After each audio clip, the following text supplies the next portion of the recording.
කොහොමද හරිනේ මේ දෙතුන් අපහසුතාවයට පත් කරන විදියට එහෙම කතාව නෙවෙයි ඒක තමයි කිව්වේ අපි දන්නේ ආවි නැද්දයි කියලා. හරිද? නෑ ඔබතුමාගේ ඒ කතාව නෙවෙයි නේ. මෙතන දිනන දෙන්න. එහෙම කරන්නේ සාමාන්‍ය මේකෙට නෙවෙයි.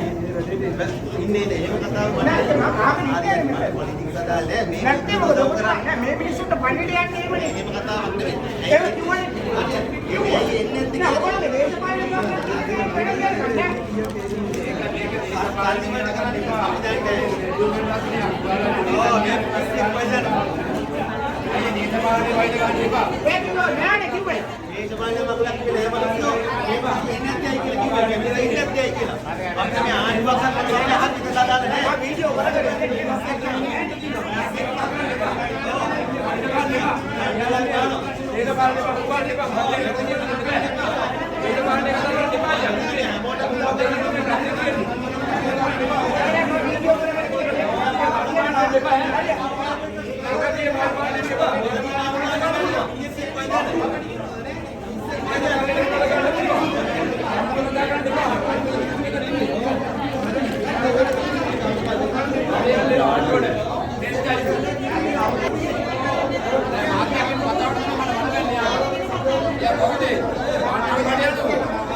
මේ මාන්දිය